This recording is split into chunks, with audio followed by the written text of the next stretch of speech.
Welcome to the Outer Realm with Michelle Desrochers and Amelia Pisano.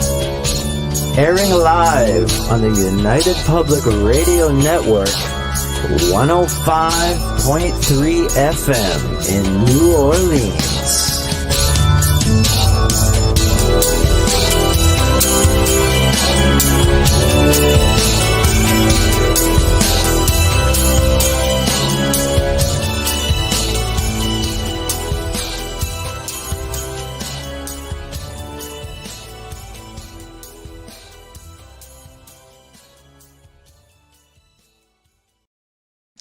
Good evening, everyone. Welcome to the Wednesday night segment of The Outer Realm. We're broadcasting live on the United Public Radio Network, UFO Paranormal Radio Network, 105.3 FM from the Gulf Coast and 107.7 FM from beautiful New Orleans. We're fully sponsored by the amazing people over at Folgers Coffee, who've been a part of our journey since the very beginning, and that's been a few years now. So thank you, Folgers. We appreciate you so very much. Also, big thank you to Justice Snicker, aka Dr. Snick, the Sonic Surgeon, for his contribution of his time, his music, and his voice for the intro that you just heard. He's an award-winning composer of Halloween, horror, and sci-fi dark wave electronic music, which can be found on all of your favorite music streaming platforms. Also, thank you to Steve McGinnis, the artist behind the banners and logos here at the show. Check him out on Facebook and Instagram. Also specializes in the horror genre, but does phenomenal commission pieces of any type. So check him out. So tonight, guys, we welcome back our dear friend and award-winning journalist Laura DiDio, who essentially was responsible for breaking the Amityville Horror story by obtaining exclusive interviews for Channel 5, 10 o'clock news, who produced the pieces on the seance and numerous psychics, including Ed and Lorraine Warren, and separately with the late Hans Holzer. So honestly, there was so much amazing information. There was just no way we couldn't do an actual part two. I mean, you knew that. Oh, perfect timing. Yeah, you know that, right? It's gonna be Perfect timing. My hair's driving me crazy. Yeah, we timed it just right. So, for All Hallows Eve, nothing better to talk about, and doesn't get much spookier than that. But hi, everybody, for chiming in. So hello, Z-Sun, Michelle, Jackie, Alan. Hello. Wow, okay. We're just all getting in there. Excellent. We appreciate you guys coming in, all the early birds. So anyway, tonight we are actually streaming on X as well as Rumble. Okay, so of course we have our usual Facebook pages, aside from CMH, just not a thing. It's just having hiccups. Apparently, it's just not liking StreamYard a whole lot. Hi, Michael. I would say it's the platform. I'm starting to wonder, but yet we have other ones up here. So I know, but they've been making so many changes lately. Yeah, and there was a point where I couldn't even post the YouTube link on our promo. Remember, I had said to you, I can post it everywhere but on ours, and it was just strange. But now, it's actually getting, right now I can. So it's getting really ridiculous with all of it. So, we had a really great listenership or viewership on X. So we're back on there, and I'm watching it. It's streaming live. Folks are watching it, and this is great. And Rumble, just so you know, people on Rumble, we can actually see your comments come up in the studio here, so we can flash your comments up like this or your questions. Tell us you're there. I know. Let us know you're there. My favorite vampires in the house. Because I see you guys in there. So I see you guys in there. I know you're there. So Mr. Mallows, my favorite vampire. He's on tomorrow night. He is. Yeah. And that's a whole other backed by popular demand. We want to hear more stories from Wayne. So that's that, right? I shared my witch's hat that I made. And it just took me like forever. But I don't know if it's going to fit in my frame. Right. Because it's so high.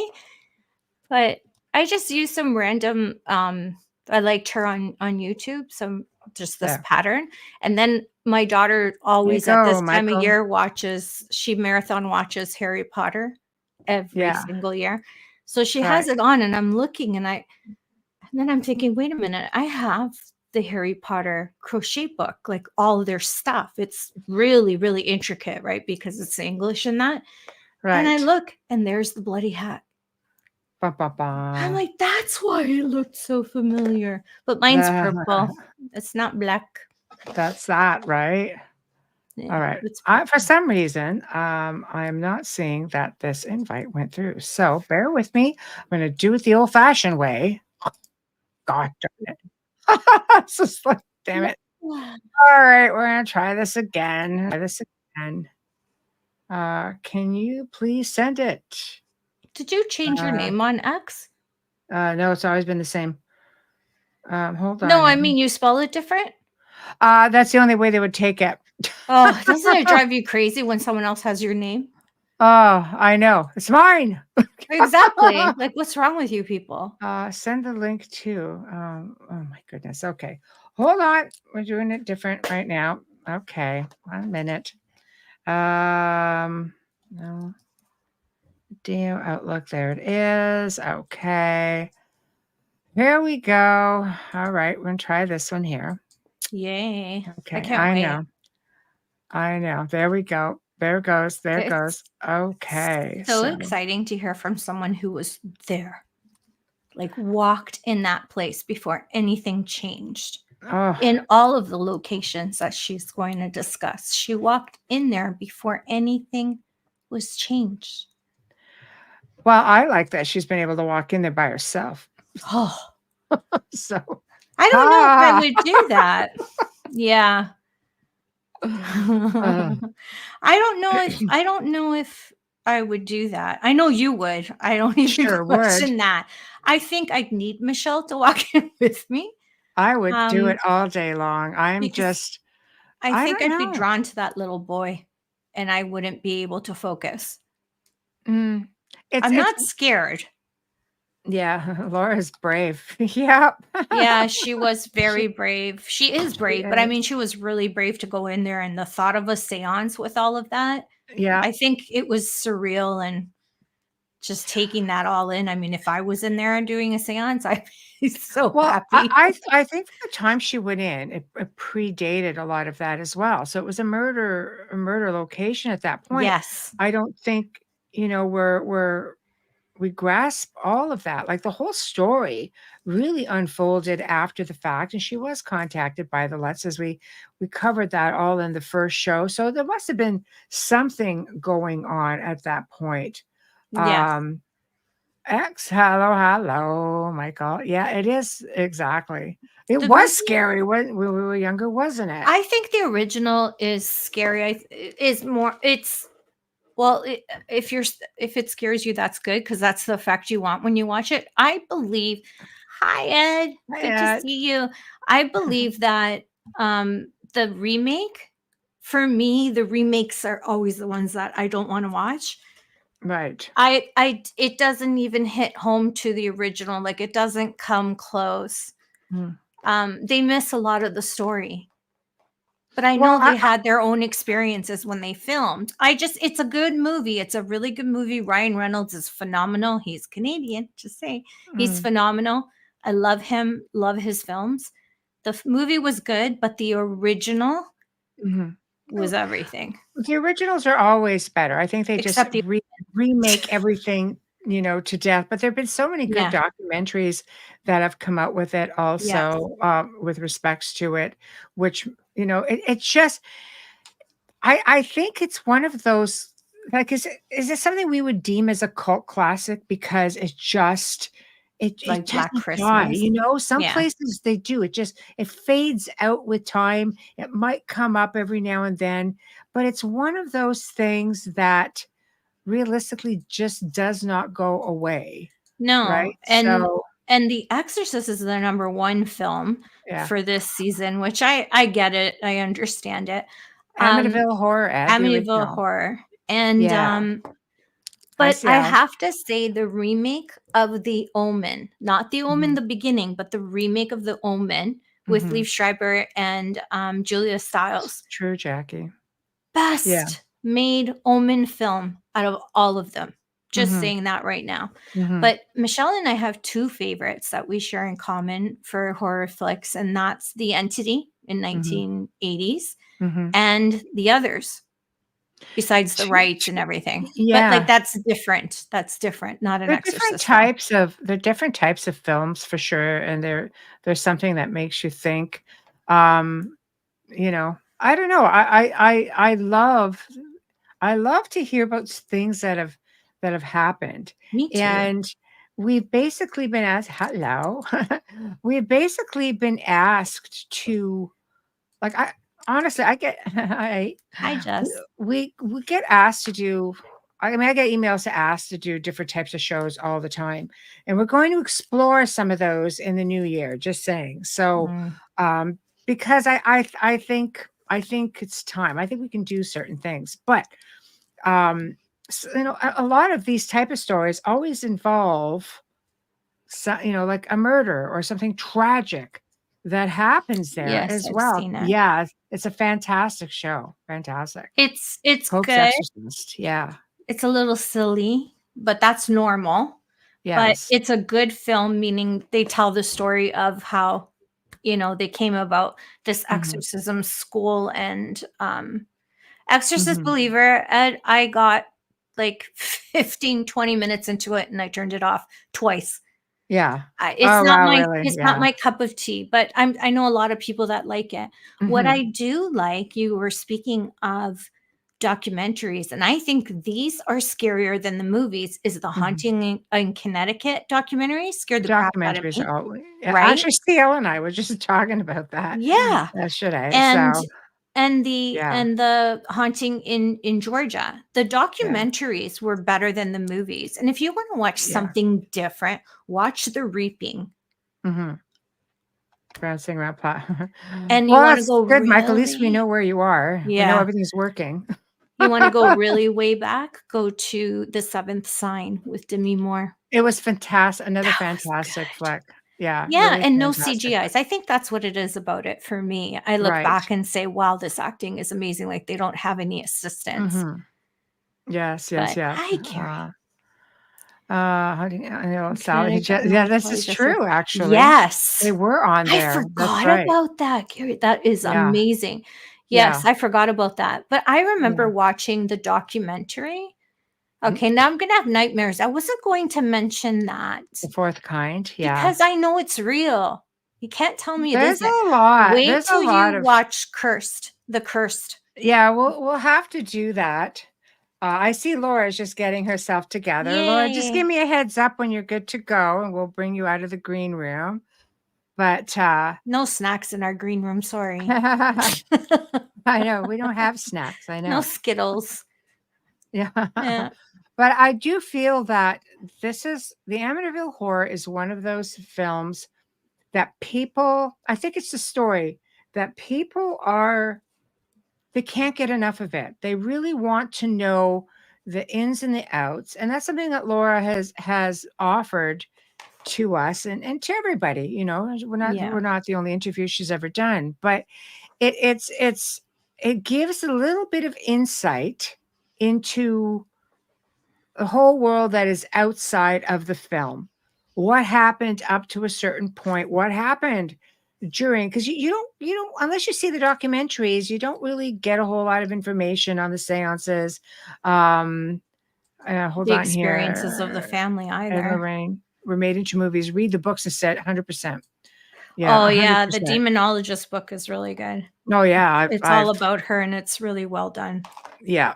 No, oh yeah, exactly, Yeah. exactly. That So was there, what that was the first time I ever read about her, was that book. yeah, I got a copy from her. I bought one at a really Oh, isn't early that age in my nice? life, yes, and then I got a copy from her as well. Aw. But, I just feel it's one of those things that you just don't know enough. Like, I would have loved to have talked to somebody from, like the entity going way back and trying to get information. Sometimes I think things are so traumatic, people just do not want to talk about it. I think you're hit the nail on the head with that one, because she kept moving and kept suffering, but there was nothing Mhm, updated that I could find online about her. mhm. And it's really sad because, I mean, obviously they don't really use too much information, because I wonder if she's still alive. And if not, did it pass on to the next generation? Like I'm worried for her, when I Well, think about her. these things have the ability to attach to multiple people, but when you're looking Yeah. at something on that, like, on a really personal level, I actually had a friend who went through that, and,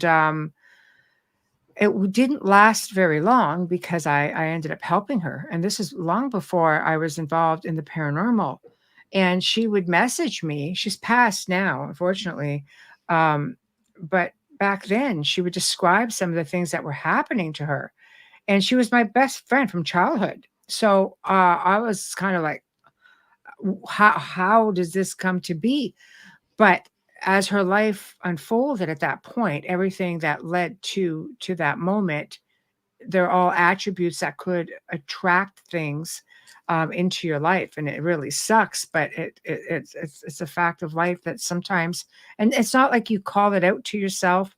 Sometimes things just happen, wrong place, wrong time, you pick them up, you meet somebody who maybe it piggybacks and hops on. Like, there's so many reasons as to why these things happen. I'm just going by, because I'm not going to tell everybody, this person's individual situation, but everything that she was going through in her life at the time opened a door, and Mhm. and something came in. And luckily, though, when she had told me about it, I was able to catch it early enough and Yeah. and and work with it and work with her. And with her, she just needed to change a couple of things in her life. And she had a very supportive husband. And that basically makes all the difference than being told by somebody, well, I don't believe you. That is nothing that shoots down your mindset more than somebody saying to you, I don't believe you.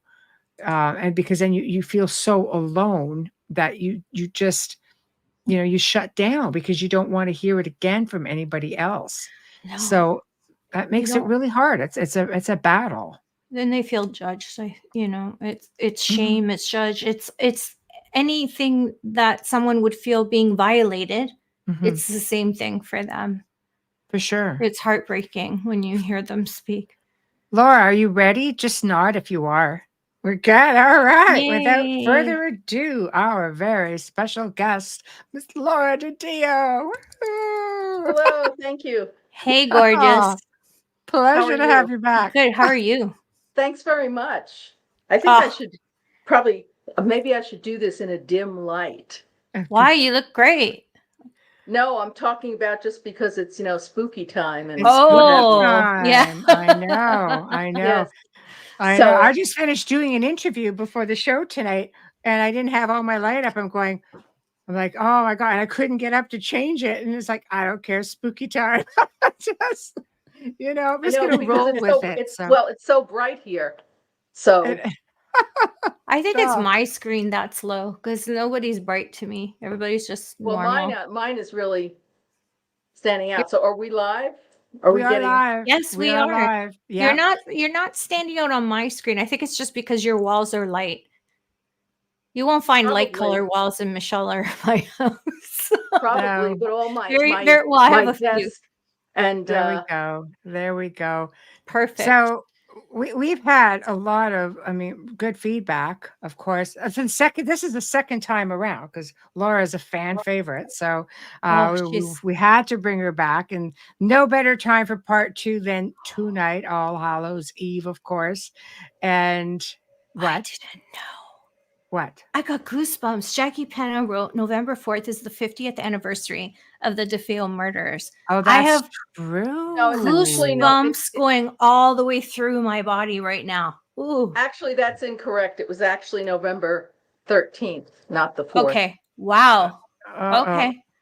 but that's still, it's coming That's still up. around the That's- corner. We were Yes. just talking about how 2 weeks. the Amityville seems to be something that people hang on to. It's like, I don't even know, like, it doesn't even seem right to call it like a cult favorite type of thing, because usually, you know, the Manson thing was that, and there's certain things that just stick out in history that are they're never good. I mean, the Amityville, I mean, it was a tragic thing. Yet, Well, yeah. what is it about it? Do you think that make people hang on to it with such interest? They'll watch every movie that comes out, no matter how bad it may be. Because I feel the there's a lot of them. original was probably the best. We were just talking about that. But yet people won't let it go. Well, I don't think there's any one thing. First of all, one can never predict Right. what is going to capture the public's attention, because arguably you have many audience members who say, I don't get it. I know of a much scarier situation than Amityville. Mm-hmm. And why didn't that become as famous? But I think it was a combination of things and a confluence of events. Number one, and I've said this a lot before, it was the times. So the early to mid 70s, the Defeo murders and the subsequent experiences of the Lutz family Mm-hmm. were Yeah. preceded by 2 years of the movie The Exorcist. Mm. And to anyone who was around at that time, and this is, of course, The Exorcist happened pre Friday the 13th, all the slasher movies, blood and gore. But at the time, when people went to that movie, people who were atheists, non-believers, skeptics, people Right. who said, oh, this doesn't scare me, they came out of that movie and were sleeping with the lights on and Right? That's Just true, like you're not Rosemary's wrong. Baby. gripping You're not wrong. crucifixes, for a long time. And if you look at that movie today, it still stands the test of time. Mm-hmm. Well, Okay. it was The Exorcist was based on a true story, yes, Jackie, but it was a Of boy. a young man. Yeah, Yeah. it was a It was young a man boy. who has no recollection of it right now. Actually, Bishop James knows them and Yes. doesn't talk too much about them, but he did do a documentary with them. So if you think about that, so that sets the stage. Number two, it's based in New York, in the tri-state New York metropolitan area, which was and is the communications mecca of the world. Right. And again, to people who are, millennials or the what do they call them, plus A's now, or A pluses, the latest ones. Okay, you have to remember that even though New York led the nation and arguably probably the world as a communications mecca, we had about 5 or 6 TV stations, 1 UHF station. There was no cable, there were no podcasts, there was no streaming media. Oh my There God, were no UHF, I mobile- feel so old. There were no mobile phones at the time in the early 70s. Some people didn't even have push button phones at home. That's true. Okay, Yeah. they might have had rotary dial. Mm-hmm. I mean, just look at those old 70s, TV shows. So yes. the world was a very, different place. We did not yet have live digital ENG. You didn't have all of the satellite feeds that were readily available. Yes, there was satellites, so obviously, but you didn't have at TV stations the opportunity to just edit on the fly. Right. And so there was that.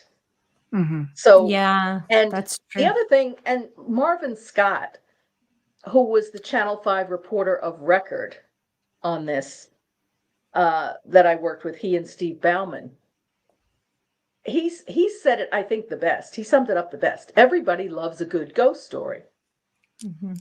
Right. The other thing, it had the element of that basically raised it up several notches was the tragedy of the Defeo murders. Yes. Okay. Yes. At the time, we were a much more religious-based society. Mm. Whether or more not Christian. you were Catholic, Jewish, Protestant. Mm-hmm. Yeah. Think about it. Church, church going was a regular thing. And people believe that. And there was a huge element with the Defeo family of that Catholicism. And at the time, again, it wasn't really widely publicized that both sides of the family, did have connections to organized crime. Now, I'm not saying that Louise Defeo was participating or that Ronald Defeo Sr. was participating, and certainly the 4 Defeo children. It just Allison, added to the element Yes. of darkness, I suppose. Yes, and the children were all attending a Catholic school. At the time of the murders, I mean, Butch, as he was called by family and friends, was pretty much known around town as being something of a troublemaker, a punk. He had had several encounters with the law. And there was no reason for it. He worked at the family, his paternal grandfather, Michael Briganti Sr.'s Buick dealership, along with his father. But his family gave him an allowance. They spoiled him, you name it. And in fact, he had tried to kill his father once before, but the gun jammed. That caused his father to get religion. Literally telling people, hey, I've dodged a bullet. I beat the devil. And at that point, the family would go on, spiritual retreats up to Canada. Oh, I know. Up to the oratories. And yeah, they donated a lot of money to that. So on the one hand, you've got this devoutly Catholic Italian family. And then you've got Butch Defeo, whom, and inexplicably, the father gave him back the gun. Prodigal son. Yeah, so he wasn't even a prodigal in that he never actually went away. Does it make to think for a moment, Destiny? Like, do you think at that point, like, if that's how you're going to go, if that's what's written for your demise, because who in their right mind would give a weapon back to someone who just tried to kill them? Somebody who's given it back before. Well, I think the father thought that he was the super alpha male. Yeah. In the family. It's normal. And Butch wasn't going anywhere. He had it too good. Right. Somebody is asking, wasn't Defeo the first case of the devil made me do it defense? Yeah. Good question. No, it actually was not, to put it succinctly, because that was always William Weber.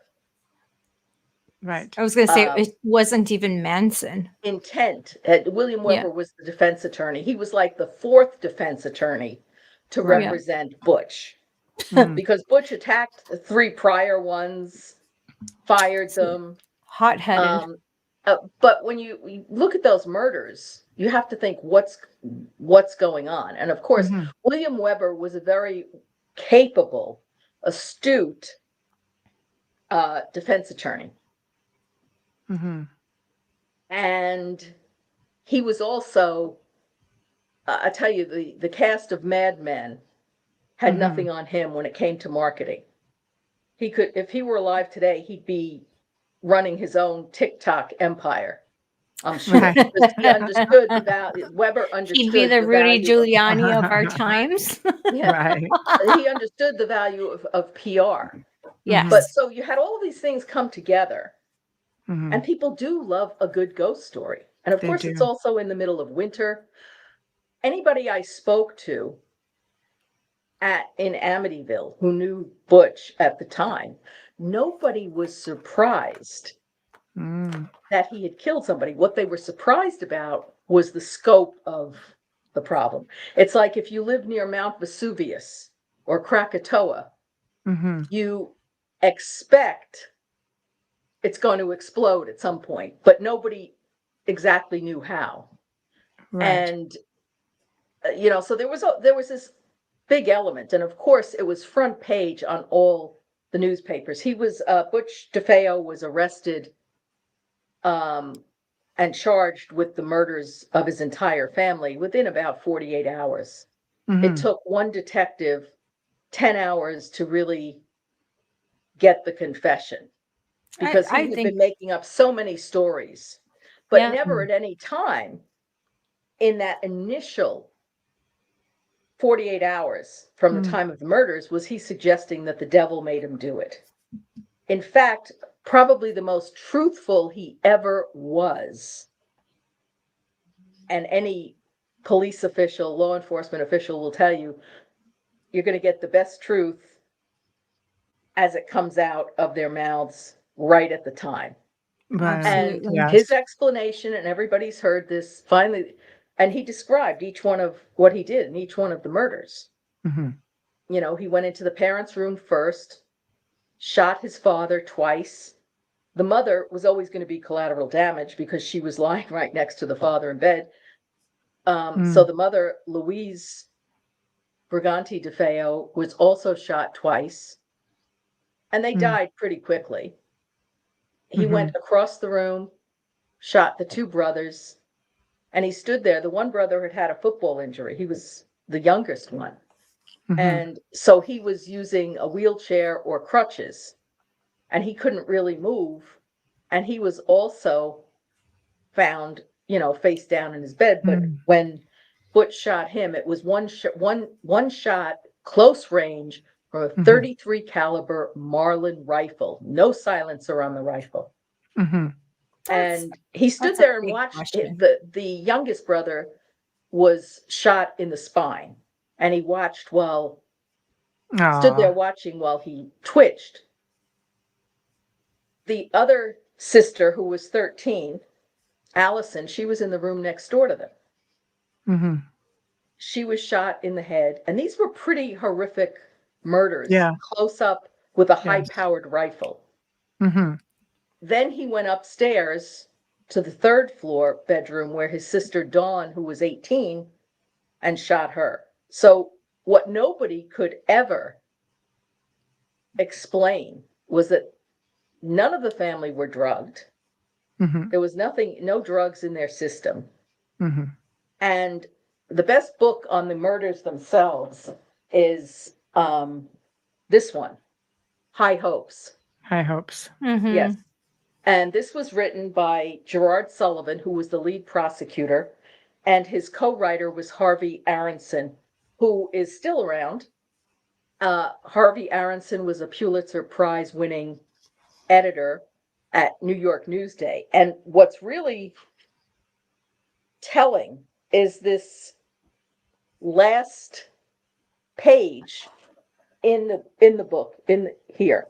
And Mhm. I'll just read it to the audience, because Gerard Sullivan at the time was a fairly young prosecutor. He had daughters who were teens. So this really hit home for him.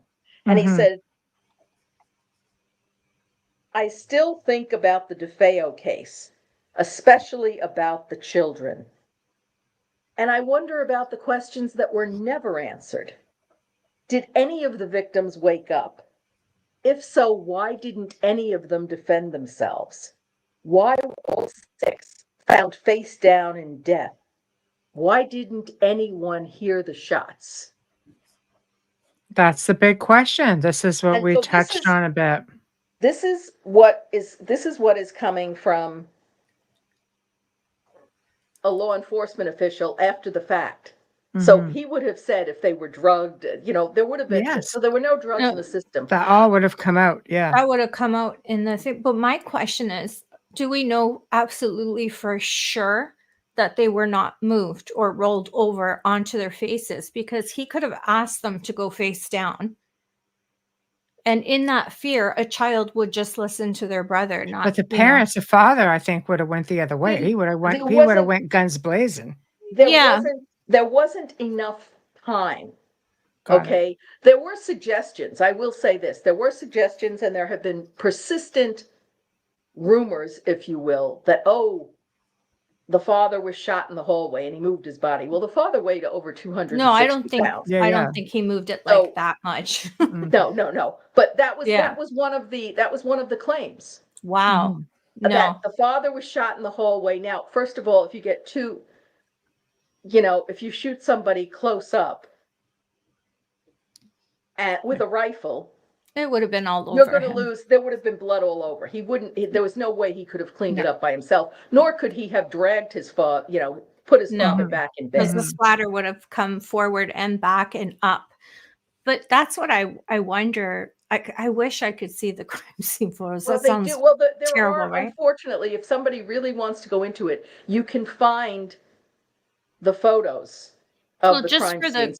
For the forensics, yes, for the forensics part of it, because I wonder what CSI was like then and now, because of technology.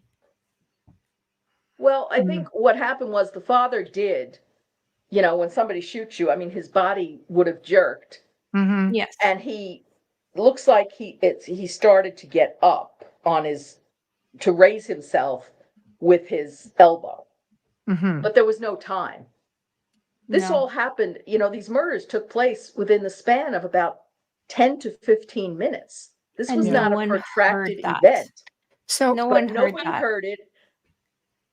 Go ahead. Here's another question pertaining to Don, because we know that Ron, he hopscotched around a lot in his story. And one of the stories was that Don was the mastermind behind it and came home late, that she wasn't actually in bed, and that, she was aware of it and she got him to do it. And in the end, she got it anyway. So what are your thoughts on that? Have you heard anything about that? Because that guy just flip-flopped around so much. It's hard to know in the end what the heck really happened pertaining to him. The best account, I think, was what he told the detective at the time, which was he had been drinking, he had smoked pot, he had gone over to a friend's house, a woman, and gotten some heroin. So he had that, but who knows what kind of tolerance he had to it, because he was drinking and drugging and partying quite a bit. So it's not the same as if you and I suddenly decided, let me take my that first snort of cocaine or something like that. Right, of course. But we don't know what kind of a tolerance he built up to it. No, or how long. Yeah. But he had been he had been abusing substances, drugs, alcohol, you name it, for quite some time. However, his toxicity in his blood must have been really high. Yes. However, let's look at the story. It doesn't make sense. No. First of all, women who kill don't usually use guns unless you're Bonnie Parker or, Yes. Or high testosterone.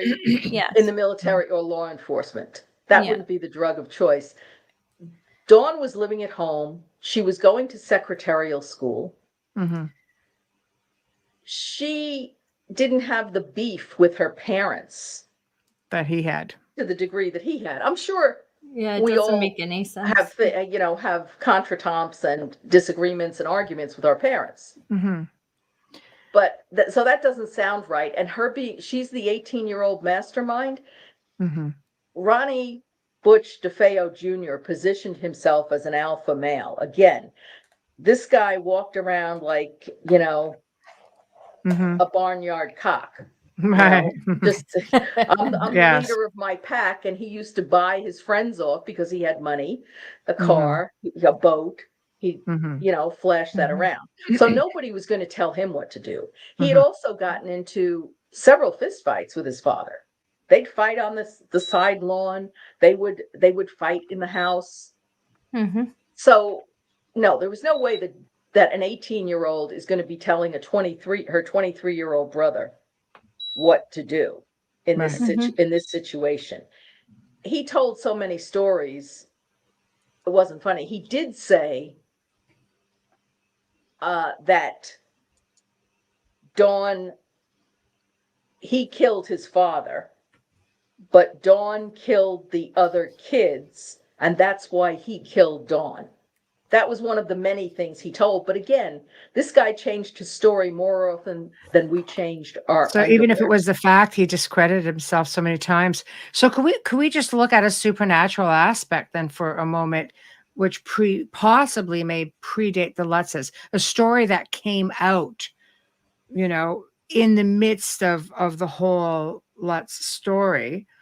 But was there, do we think that there may have been something in the house at that point, because there was stories of Indian burial grounds and an Indian chief who, or I don't like to say necessarily Indian, but it's the term they were using at the time, but indigenous chief that was on site. Do we think that did that come into play at all?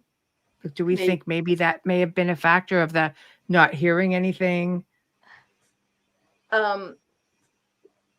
I'll tell you, Ed and Lorraine Warren thought that it was sort of a demonic fugue that came over these people, and that's why. That was their explanation. Got it. There was a lot that went on. First of all, the stories, the quote unquote stories about Native Americans being buried on the property is not a story. That's backed up by fact. Perfect. Okay, good. Okay, I That got helps. those records out of the Amityville Historical Society when I did all the original research. So that's bad Excellent. juju right off the bat.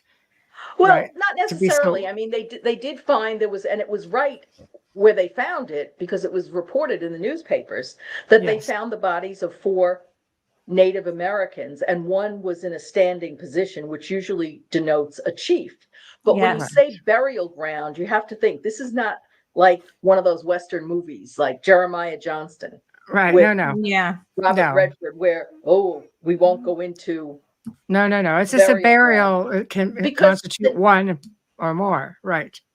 so, but the second part about the angry chief, that came from another aspect, and that was when that came from Hans Holzer when I went into the house in January 1977 with Hans Holzer and his deep trance medium, Yeah, she was Ethel incredible. Johnson Myers. Mhm. Yeah, she was And- incredible. Yeah, well, she was a former opera singer, by the way. But Oh, so when she went in and went into a trance, she was channeling this Native American person who said that some kids had found his skull and were kicking it around like a football, Mm. and that made him angry. There was also the story that a man named John Ketchum, who yes. lived in the area right up the block from them, but a couple of 100 years earlier, Mm. that he had come down from Massachusetts and had been a warlock. or So a that's witch. where the catch 'em kill 'em. That- comes yeah, from. But- there's a blend right there. Oh, I Okay, got but there's goosebumps no everywhere. There's no Yes. evidence that this John Ketchum had Mhm. anything to do with the occult. Okay. However, I think when you have somebody, let's face it, who is on drugs Mhm. and who is evil Mhm. and they attract a certain energy. Absolutely. So whatever, and I am not a psychiatrist or a psychoanalyst, but there's something very off with this guy. It's a And mix. Yeah, It's not a good mix. I No, was going to ask you, Eventually. was there a psych eval? What they find? they found him fit to stand trial. But that It- doesn't mean it's- he's not mentally stable. No, well, he's there's mentally something- stable. well, I think we can all agree that it's not normal. And there's another No. book out there if anybody wants to try and get their hands on it, which is an excellent book. It's called Horrific Homicides, and it's Mhm. by Judge Thomas Stark, who has Mm. also since passed away. And he talks about his most famous cases, and he devotes several chapters to Ronald Defeo and Amityville, the late Ronald Defeo. He passed away. He's gone now Yeah. three and a half years. Passed away in prison. Wow. Yeah. Yes, he passed away in prison. But he said it was his most notorious criminal trial. Well, Mhm. you think And about how he- many trials do we have in history that actually have murdered their entire family?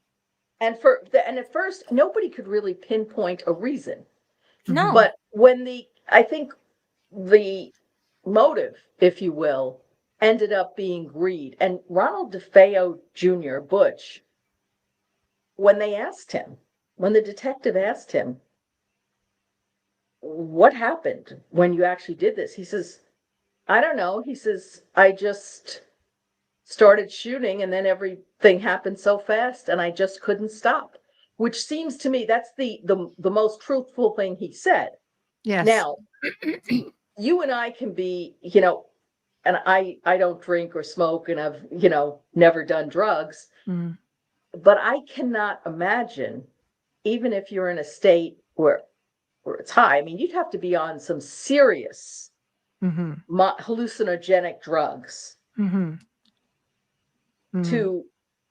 to be propelled to kill someone. And if you were in that state, he had to walk up several flights of stairs there, 2 Mhm. flights of stairs from the second floor to Yeah. the third floor. So it doesn't square if he was that under the influence, number one, that he could shoot straight. Number two, that he could give commands to his brothers and sisters to lay down and stay down. And reload. Or No, walk. and period. he was one person. And don't Yeah. forget, if he was Yes. in one room, if he's in the parents' room, why wouldn't at least his three of the Why four didn't they siblings hear gotten up something and why didn't they scatter? Why didn't they that I think or scream? exactly. I think we could we can all relate to the fact that yes, he was highly unstable. This happened and it was a tragedy. But when you're looking at the mysterious part of it, it's like nobody heard anything. The dog didn't react. The I was neighbors just didn't react. The dog thinking did that the react. dog, no. The dog did react. Oh, the dog was So- the only one reacting. Somebody complained about the barking, but they didn't look to see what was going No, on. they didn't. What happened was the Dog dog, was reacting. the Old English sheepdog, was tied up outside. And Right. for that 15 to 20 minutes, that dog was out there howling and Because barking. animals can hear and see what people like into the ether, so to speak, which would And make by the sense way, that those he knew. The shotgun blasts, okay, Those are loud. yes, not only would it have been loud with no silencer, but they were right on the water. Yeah. So that Even would though he was echo in the like house, that echoes. Yes, it bounced. does. It does. But to your point, if you are on drugs, Mm. like that, you have psychotic tendencies or, whatever, as Mhm. he did, murderous intent, Mhm. it's Yeah. very easy if you're going on the possession theory, Right. for evil to get in and work on. Mhm. Yeah. I mean, Oh, easily. I theoretically, you have to think, well, what differentiates a Ronald Defeo Jr. from other serial killers, John Wayne Gacy, Mm. Jeffrey Dahmer, Charles Manson? Oh, Manson didn't touch What's- anyone though. Mhm. But no, I'm laughing because that was his defense. I didn't kill anyone. No, but you orchestrated it all. Well, Yeah. and but there was clearly intent. But going back to a motive there, Ronald Defeo Jr. had basically robbed $20,000, stolen $20,000. He was making a bank deposit for the Buick dealership, where he worked as sort of a, general factotum, making deliveries, because they couldn't trust him with anything of any responsibility. So he and another guy went out, supposed to make this bank deposit, $20,000 in cash, and they come back three hours later and say, we were robbed. Well, the father knew that that wasn't true, because he started spending money like a drunken sailor, etc.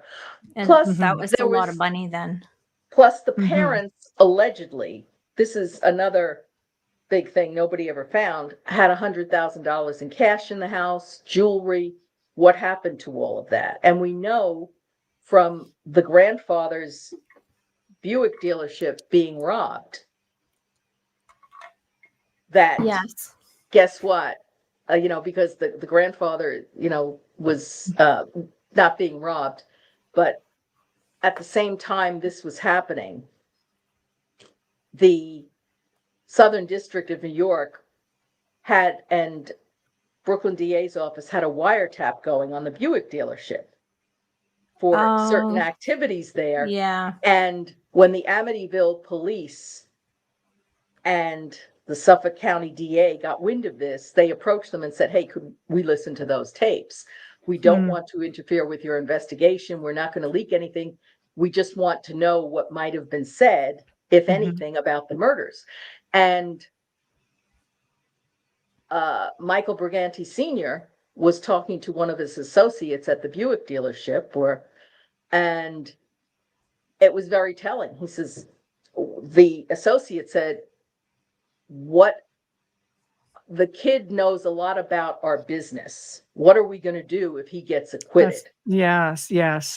And the grandfather was very distraught. And in time like this, by the way, again, the religious element comes up, because when he testified in court, the grandfather made a point of saying, I am a practicing Catholic. I go to mass every Sunday, and I go to confession, and I take communion at least once a month. Well, even Michael Corleone was baptizing his nephew. Yes. It all happened. So Ronald Defeo Jr.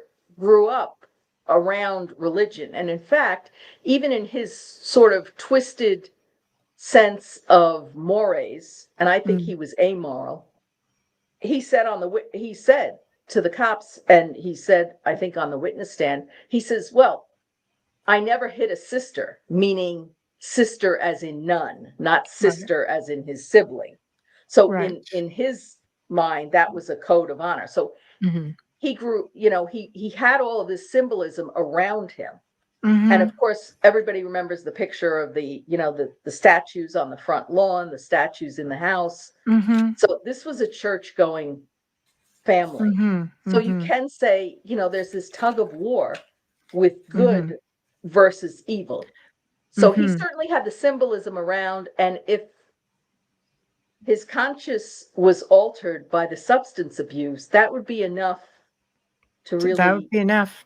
It would be enough. Tip him over the edge, and whether or not he was actually possessed, as in what we're thinking of Reagan, played by Linda Blair in The Exorcist, or whether...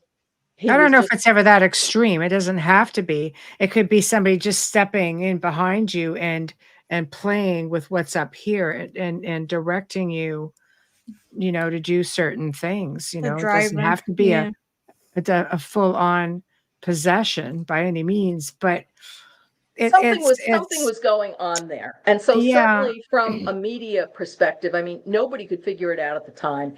Well, the parents I don't know how he even thought he could get away with these things. And I'm not sure if he planned in advance to kill them. I could tell you this. I could tell you in many situations of families that I've helped, there have been a certain percentage that have said, Because I've dealt with families who've had like the whole entity thing going on where one spouse is being attacked and the other spouse is like, I was dead asleep, didn't hear a thing. And when the person being attacked looks over and going like, help me, like, why aren't you doing something? And it's And they're being physically assaulted. There's no the other person in the same bed. They're sucked down so deep that but that was a supernatural thing at the time, so it's like that's why I asked, was there a supernatural undertone that put people into such a sound sleep that there's just no way, like something in the air that just that's what I said. Ed and Lorraine Yeah. Warren felt like there was this demonic feud. Yes. And you Right. know what? I'll tell you, in the absence of any empirical data or facts, Yes, of course.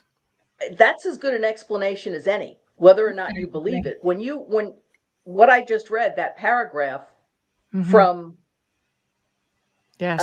Gerard Sullivan, the lead prosecutor in the case, saying there were things about it that they couldn't figure out, and that was one of them. But I'm wondering even how high, how his high ran off, because Defeo was able to tell the police within that first 24-hour period, 36 hours, of what he had done after that. He cleaned his clothes, took off his bloodied clothes, took a shower, put the stuff in a bag, basically took the gun apart, drove out of the house, and he told them where he stashed his clothes. He threw the gun back in the river there, the creek behind the house, threw the clothes down a sewer, and they found it just where he said. So that's a big one. Yeah. So whether or not you want to say, and by the way, Judge Thomas Stark rejected any insanity defense. Right. And in his what I find interesting is that the chapters that deal with Ronald Defeo Jr. and the trial in his book, Horrific Homicides, he calls him the antisocial son. And I had interviewed Judge Stark, and I said, not to be disrespectful, Judge, but I have to say, to me, antisocial is somebody who goes to a party, sits in a corner, and doesn't want to talk to anybody, or becomes a hermit. It's not somebody who's basically a mass murderer. But do I think that there was certainly, I think, that Catholic element there. And interestingly, Defeo Jr. never seemed to have any remorse for his crimes. And between 1975 and 1984, he kept launching appeals. All of them were unsuccessful. But the judge at the time he sentenced Ronnie Defeo Jr. said, I hope that whoever comes after me, Ronald Defeo Jr. was sentenced to 6 consecutive life sentences of 25 to life. And the judge said, I hope he never gets out, because I think he will be a danger to society, whether or not it's now or 25 or 35 years from now. And he never did get out. And he basically spent the rest of his life entertaining any reporters who wanted to make the trek up to see him. Oh, he was probably and lonely. Getting married a couple of times. And even then, the story about how he was supposedly married to that woman Geraldine, and that was all concocted. And then there was another psychic who visited him in jail, and I found that laughable. So, and he was actually at the end, using the stories and the questions that the reporters were raising in various treatments, documentaries, news stories, and using each one of those to spin the tale. How could I do this? How could I, as one person, kill 6 people? Mm-hmm. And nobody moved. Well, that's what we were all wondering. So yeah, that part of it, I have to say that's just That's going to be the one, like one of those major questions that it will never get an answer. It'll always be that's one of the reasons that this story hangs on, because not all of the questions have been answered. And then, you have the Lutzes that come in with a whole myriad of craziness besides that. So, we touched a lot on that in part 1 with the Lutzes, but we didn't touch on everything that was happening to them in the house. There's so much information, it's hard to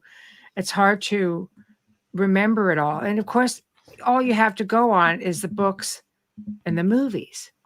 So what really went on? Did George go off his nut at the same time at 3:15 every morning? Were the flies infesting the house?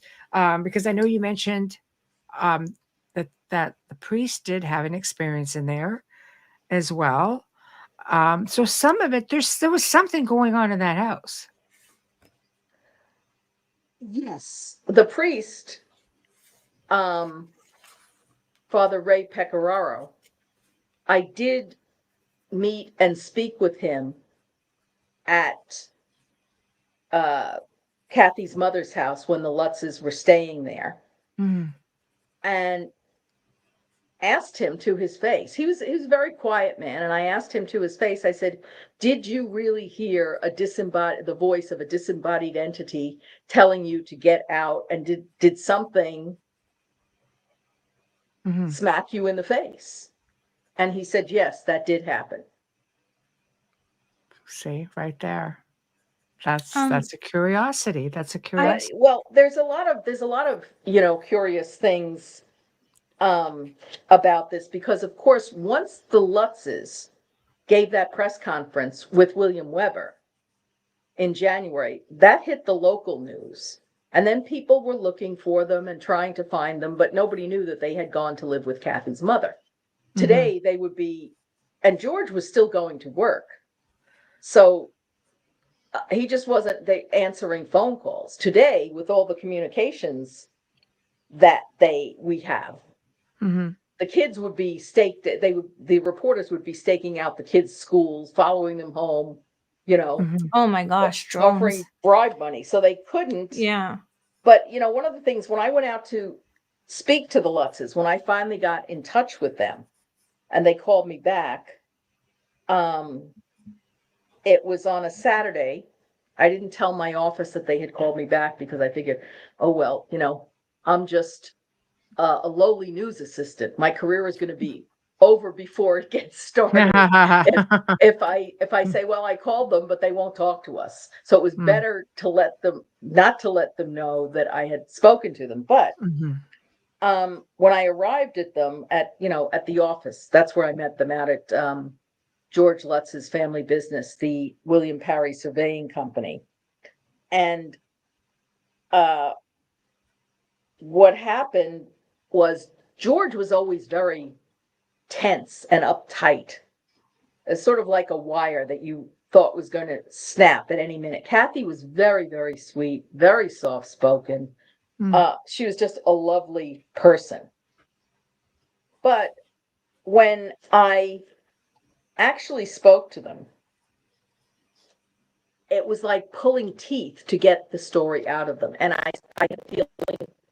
I spent 6 hours with them that first afternoon. And they didn't want to, George, you could say he might have been cagey in trying to evade questions. Kathy sat there, hunched over like this, and she spoke very low. I literally, even though I was only 2 feet from her, had to lean forward to strain to hear what she was saying, but to get out of them what had actually happened, you know,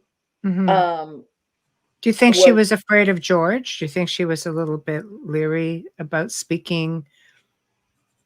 no, out of it wasn't story. that at that time. Certainly George was the more dominant personality, Right. but in bits and pieces they started to tell the story. And what struck me and what I've written here, in all of my notes in my forthcoming book, was that these people were genuinely terrified. Now, if they were faking it, Mm-hmm. okay, then they missed Hollywood, Mm-hmm. because this is like listening to Robert De Niro or Meryl Streep or, whatever they were giving an Academy Award performance. It sounds like they were Um, just grabbed and sort of gagged and say, do as, like I said, maybe this William Weber had something to do with that. well, And yeah, I don't know, but when I finally did, I said, well, what happened? I needed something concrete. Mm, And they said that they felt that was a negative force. And according to, I'm looking at my original notes, mhm, according to George and Kathy, the house was not haunted by the spirits of the dead Defeos, but rather by some strong negative force that was not confined to the house and the property, and that mm, could reach out and follow them wherever they went. mhm, So, Really? in addition, at that point, George had told me that he had a psychic friend of his, he didn't mention who, that had gone through the house and sensed the presence of various demons, as well as a gnome that inhabited the fireplace. hate Okay. gnomes. And he said there were I knew that was allegedly, coming. well, Michelle that hates one, them. I hate okay, that gnomes. one hadn't been Sorry. played up. Go. Right. Okay.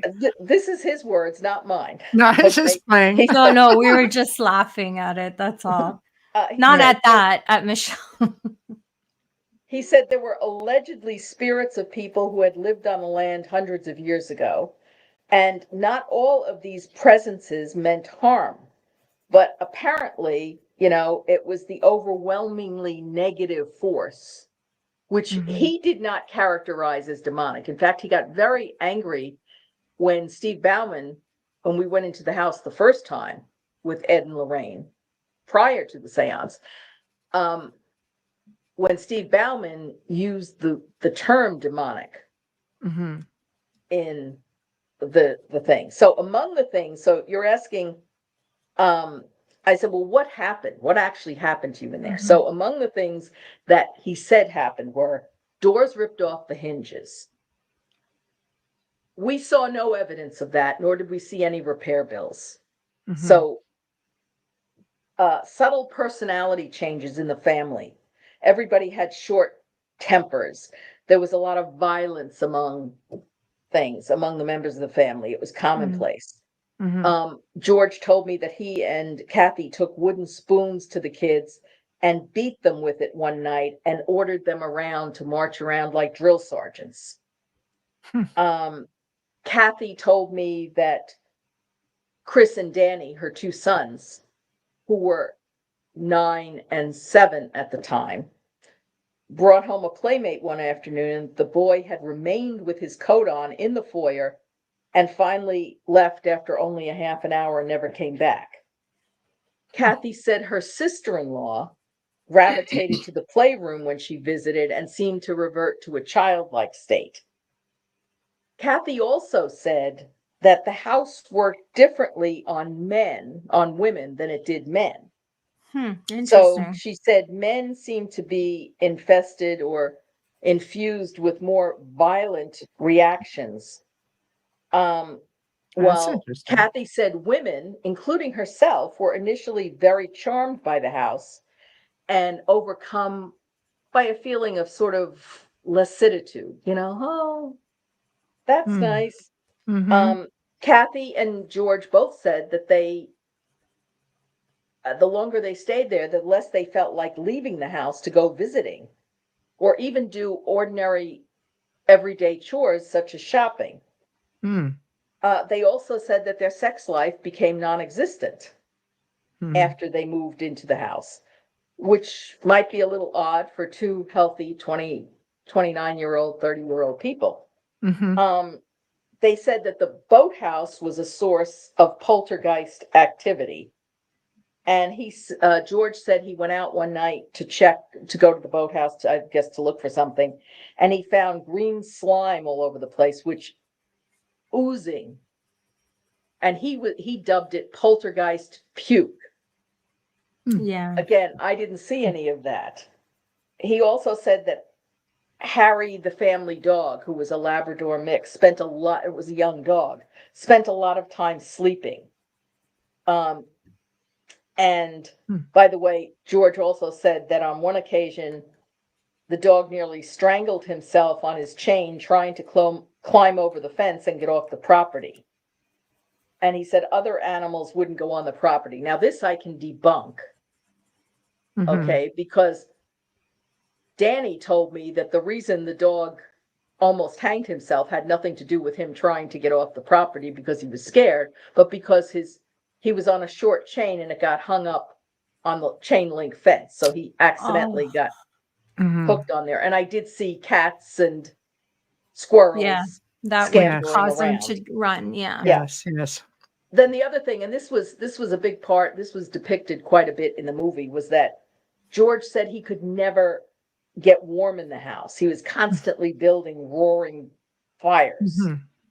I don't know what that did to the gnome, but and he said he spent most of his burn him up. Sorry. He spent most of his time staring into the fire, and he, stopped showering, shaving, etc. Kathy also said she felt a strong presence in the kitchen, and that was backed up by Danny when I interviewed him for the 2012-2013 documentary My Amityville Horror, which was directed and produced by Eric Walter. And Danny said at the time he and his mother were sitting in the kitchen having breakfast, and they felt a presence in the kitchen, and they both felt like something had gone through them. Like whoosh, literally physically went through them in and out. So that's pretty dramatic. And then, of course, Kathy also said that she famously, this has been reported quite a bit, that she looked in the mirror one day, and instead of seeing her 29-year-old face, what she saw was the face of an old hag looking back at her. Then there were the flies that were supposedly congregating in the window of the upstairs sewing room. And so there was that. And George said that after they moved into the house, he found out that he was being audited by the IRS. Well, so he was trying to link everything in his life to the house. By the way, he had also told me that the Defeo's maid had a breakdown and was going into a mental institution. Well, he was talking about. There was a maid. Well, I didn't know. It was actually, the woman's name was Lynn Nonowitz. She passed away some years back. She was a very close friend of Louise Defeo's. I wouldn't call her a maid in the traditional sense. Okay, understood. She did go over to help Louise out. I mean, actually, when you think there's 5 kids, husband, etc. So she would go over and help Louise out, cleaning a few times a week, help her with the laundry, etc. She was very close to Louise. She was on the witness stand at the Ronnie Defeo Jr.'s trial. She was clearly very upset. So I think she did go someplace to decompress, but it was not like she was committed and was in a straitjacket. So that would be a mischaracterization. But what they said was, and anybody who believes in the paranormal will find this, correlates to infestation, that at first things were very subtle and disconnected in terms of what was happening. But they said after January 6th, the Feast of the Epiphany, when they took down all the Christmas decorations, all hell broke loose. So the activity ramped up. George said he would wake up every night at 3:15, which was the approximate time of the Defeo murders, as he believed it. So all of these incidents, and of course there are more, were told to me over the span of 5 or 6 hours that afternoon. And Wow. George was, again, he was really wired pretty tightly. He'd start to say something, he'd stop, and he'd clam up. And he wasn't the type of guy that you could push like a 60 minutes interview or interrogation. Yeah, but why was he doing that? Was he showing signs of being deceptive or couldn't remember his story? No, well, how do you know if he's being deceptive? First of all, you're listening to this person prove any of that. who basically, when George fell silent, then Kathy would say something. And again, she spoke very slowly, very softly. It was almost inaudible. Okay. And her position when she told the story didn't change. She was leaning forward, like this, almost, trying to, hug herself or protect herself. So it sounds like PTSD a little bit. Yeah. And at certain points, I would always ask them to go back over certain things to clarify them, because it wasn't clear. I wasn't sure I heard right. But what it sounded, and what my impression then that I have in all of my writing is that, and this is what made it so unbelievable and makes it so unbelievable to many people who are skeptics today, is that they had described, it sounded like they had been visited, and this is my exact quote that I wrote down at the time, by just about every form of parapsychological plague in existence. Wow. And, I had to say, even sitting there as, 19, 20 years old that I was, and even though I believe in hauntings and possession, etc., my personal beliefs were being very strained because of all of this. Usually it's one or two or three things. Right. And that made me uneasy, because I'm thinking, okay, Monday morning, I'm going to have to go into Channel 5 and tell my news director all this stuff.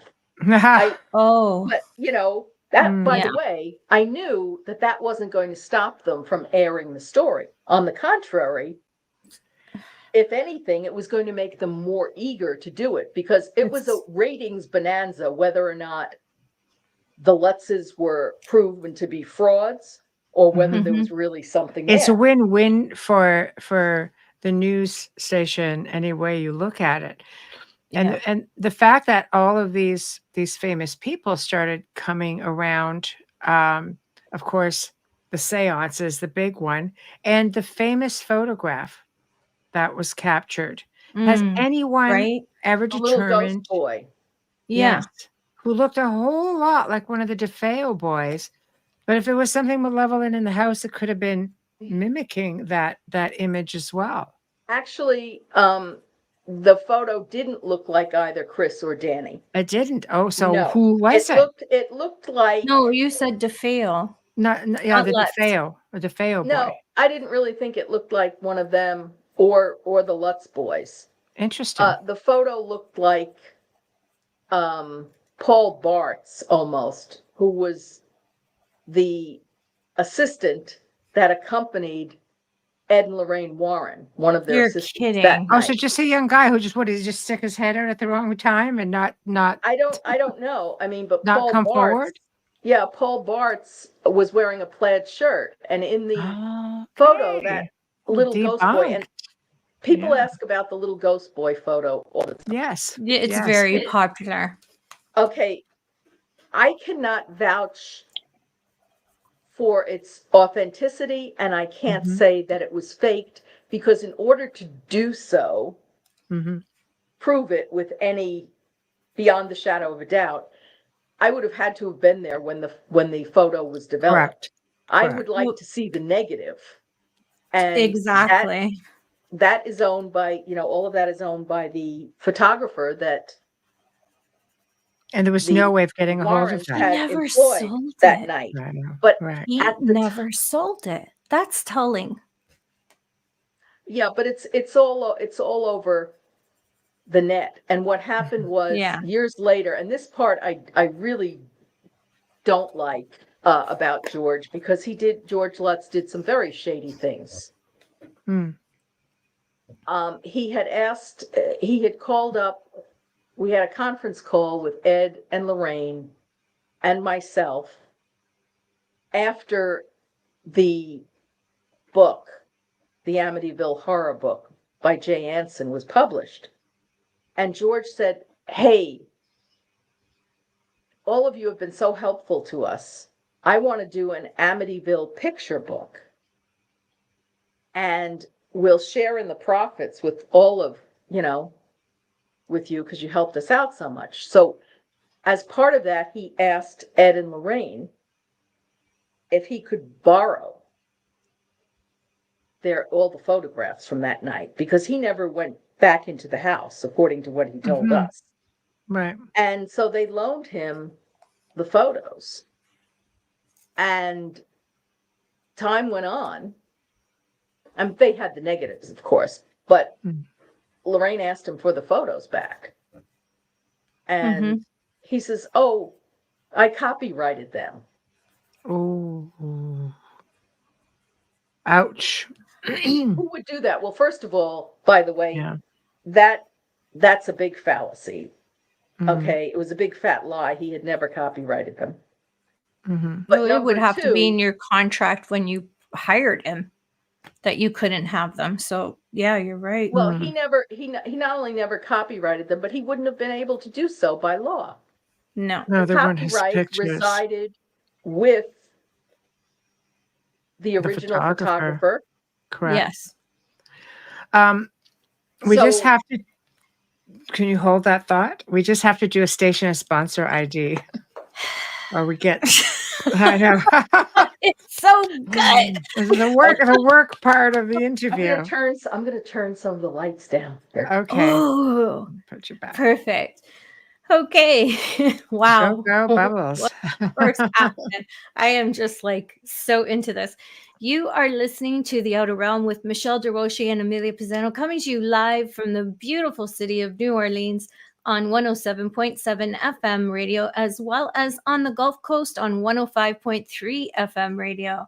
We're live on Roku TV, Rumble, YouTube, and X. You heard me, X at Michelle Desrochers.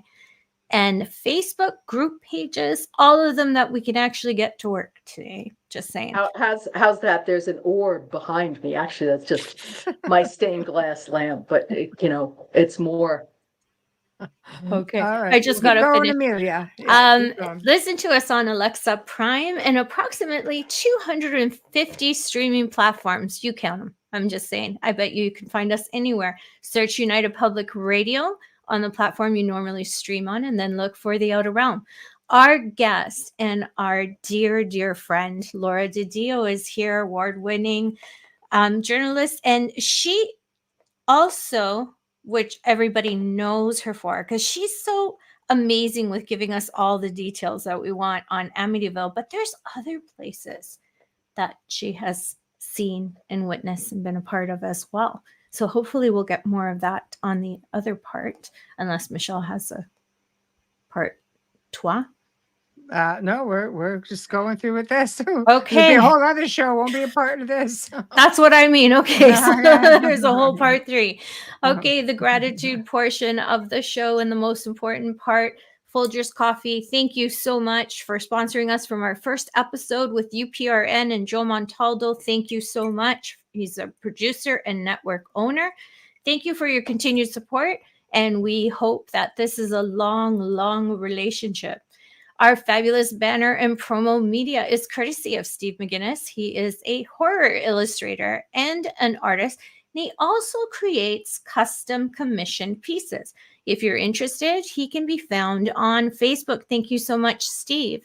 Our intro is courtesy of Dr. Snick, the sonic surgeon, aka Justin Snicker, award-winning composer, vocalist, and musician. You can find his music on Amazon and Bandcamp. Stream on any platform.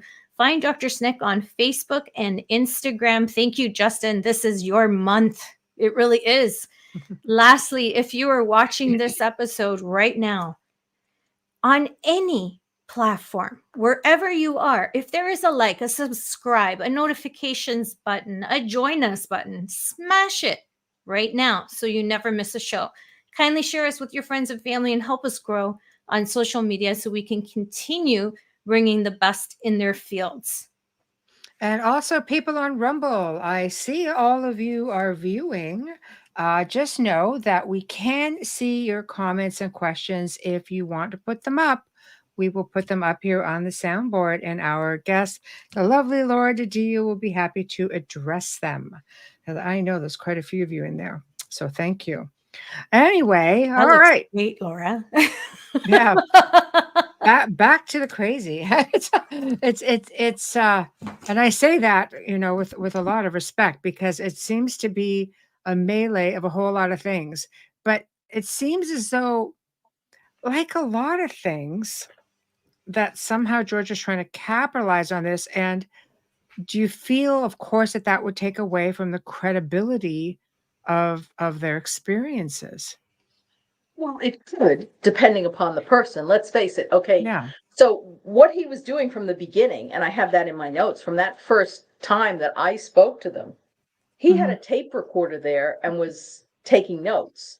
He was more well equipped than I was. And when the Warrens came that night, or, you know, when I was at that, he was constantly taking notes and taping conversations. As a matter, and that came into play later when they decided to contact Jay Anson at Prentice Hall. They never met Jay Anson face to face. They gave him 47 hours worth of tapes from all these people. So one could say, I mean, it depends upon how you want to spin it. On the surface, if one was planning to do a big media push, books, movies, TV shows, certainly that would be helpful. But on the other hand, okay, you look at somebody like myself, who's a reporter. Every reporter, you know, court stenographers. But your cetera, information lawyers. is confidential, isn't it? Like, they can't just put that in a book without your permission. That's just your work. You're protected to a degree, are you not? No, actually, if you look at Jay Anson's original book, when that showed up at the Channel 5 newsroom a couple of years later, and I vividly recall Steve Bauman and Marvin Scott standing there looking at this and saying, "This should have been our book." Right. And you couldn't do anything about it. Well, no, our book, in that we should have written the book and made the millions that this was going to make, because at that point we knew that there was a movie deal in the works. But what happened was Jay Anson said this was based on a true story, and he took a lot of literary license to the point where he posted an entire conversation supposedly with that Steve Bauman and Marvin Scott had said that this was the most haunted and scary place they'd ever been in. And they never said any such thing. In fact, Marvin had been and is to this day a skeptic. So they were suing. They were going to sue Anson for having misinformation, for libeling them. Right. For libeling them, misquote, putting them in there and, just making something up that they had never said. And the only thing that stopped the libel suit was that Jay Anson had an untimely death. He died in 1980. That's very interesting. So, yes, a lot of people that were connected to Amityville, died young, but some are still around. Also interesting. Yes. So can I ask you this just off non sequitur, just quick, and we can come right back to it. Did any of those people that you were in touch with ever report having things happen to them after being in that house? No, you mean some of the people that I worked with and Yeah, who had been besides, there, or anybody that you know of who had these untimely deaths? Do you know if anything like Jay Anson? I mean, he would have been very connected with the Lutzes, and if the Lutzes felt that something had followed them, I wonder if he had had any odd experiences. well, he was never in the house. No, He but wrote if that. things were Yeah. followed, because things can follow, and the Lutzes seemed to feel whatever was there followed them, I tend to wonder if he was spending time at all with the Lutzes, if something might have piggybacked, and if he was having experiences to contribute. I'm just a shot in the dark, but it is a curiosity. Well, the two people who said that the house almost killed them were Ed and Lorraine Warren. They That's said they were true. Lorraine followed. told me that herself. They Yes. were followed home. Yes. Something was Yes. following them home in their car from Long Yes. Island to Connecticut, Yeah. Mm. and they Yes. almost went off the road in a ditch. It's in their book. Yes. Yes. Yeah, it's in their book. Lorraine, I'll tell you what I find very telling. Okay, for anybody who says, okay, they were making this up. Shortly before Lorraine died, I mean, I had a long phone conversation with her, and I said, Lorraine, what was the scariest case you ever had? And I thought she might say the Enfield poltergeist, Mm-hmm. the Smurl case, the Conjuring House, etc. She says, no, Amityville. And she kept repeating. She never deviated from She her never original wavered from that. stance. No. That she said that was as close to hell as I ever want to get. Obviously, if I tell you, oh, Michelle, Amelia, I have a splitting migraine, Mm. you have to take my word for it. Mm-hmm. Yeah. You don't know if I'm having a migraine Mm-hmm. or a spasm in my back or Mhm. what have you. So you do have to take certain things on faith. But I can't imagine that in a private conversation between No, I can't see that. myself and Lorraine, Mm-hmm. that she would No. still be repeating that. And it was the same thing with Kathy Lutz. Mhm. Years later, when I spoke to her, long after she and George were divorced, Mm-hmm. she said to me, no, I know this was real. I don't care what anybody says. I know what happened to me. Yeah. I've always heard she is a kind and good-hearted person, that she wouldn't make up anything. Like, that's all I've ever heard about her. Anyone who's met her or knew her spoke of her, always spoke of her, you know, having integrity and the fear that she expressed. Yes. You know, and Lorraine, I think people want to try to dispute something they can't understand, because it's easier to say, no, it's not real, than it is to face that, yes, this is. And why wouldn't that be traumatic for her? Well, You she have a flat mass out looked murder, at me and you said, have, yeah, she yeah. said, dear, that house tried to kill us. Yeah, like you have something that's moving, and you even with George Lutz, there was claims that when he left the home, he was a lot healthier, a lot better. Why wouldn't that happen to Ron DeFeo? Of course, he'd be normal in prison, right? If this thing, I don't think Ron DeFeo Jr. was ever normal. no, you know what I mean. I agree with you, Laura. You know I do. I I know. love you, and you have such integrity, and I don't question anything.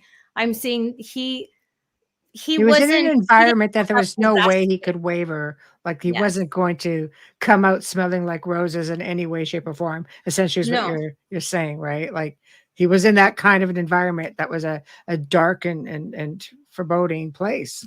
Yeah, but he didn't have those tendencies. You don't hear about that with him after. I'm saying, like, there's a really good chance that something else was in the driver's seat with him, and that really, with George, it speaks or with Ron. It speaks volumes that he just gives all that information later, as if he didn't feel like he actually was there, but he knew he did it, and he knew what happened.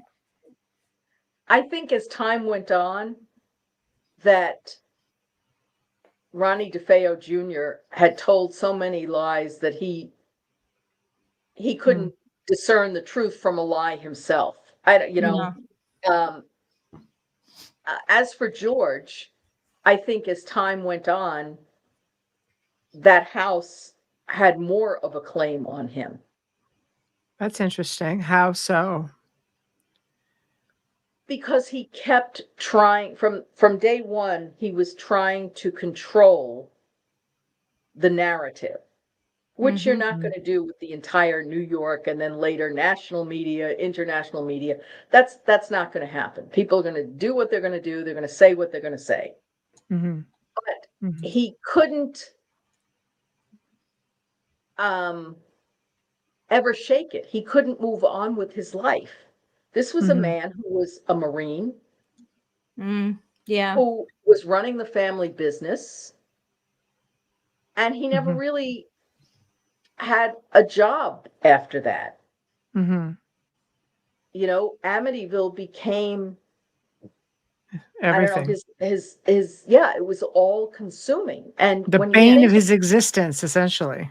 Well, yeah, because he kept going on the road. He kept, it's one thing to do interviews and host shows and stuff, but and in fact, the boys, Kathy, all seem very desperate for people to believe them. But they live at an age, though. This is what we've talked about the last time you were on. We didn't talk about things like that back then. And you just so desperately need somebody to believe you. But I mean, from George's standpoint, I'll give him this. He lost everything. I mean, everything he had, they put into this house, and he lost everything pertaining to it.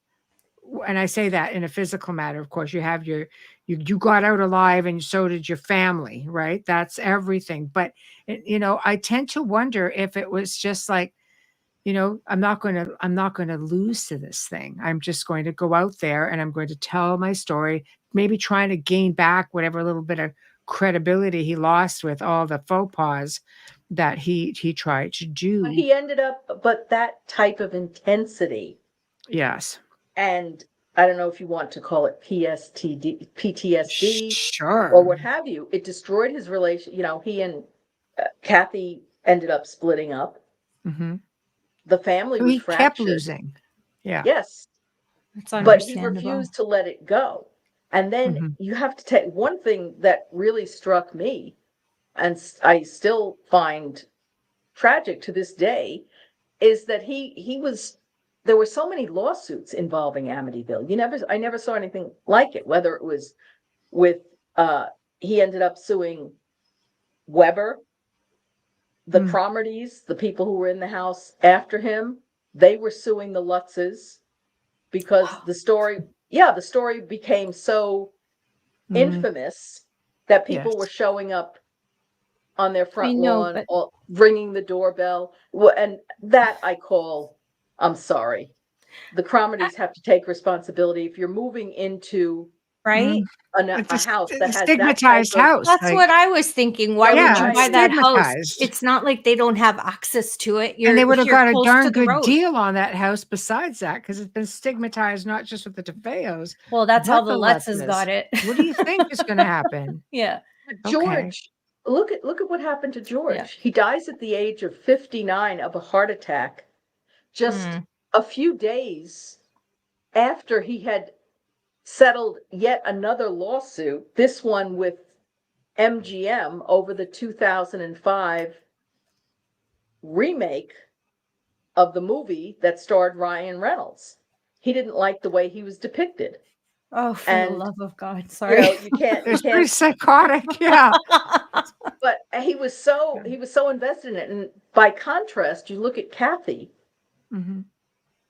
I think she didn't do any interviews after probably 1999, 2000.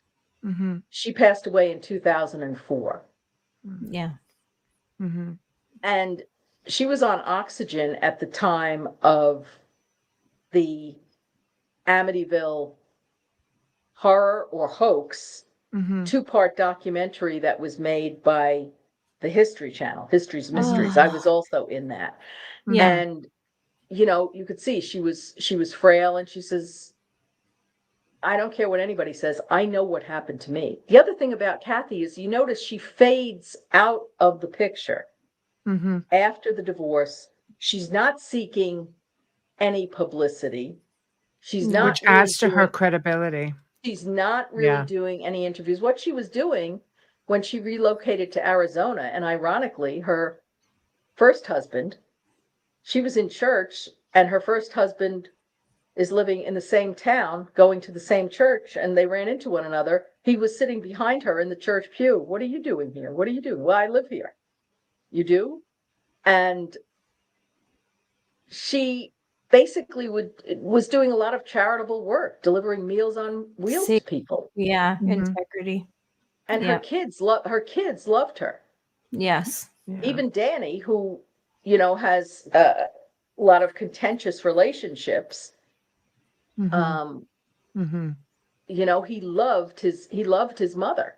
They were really young going through all that. That's tragic.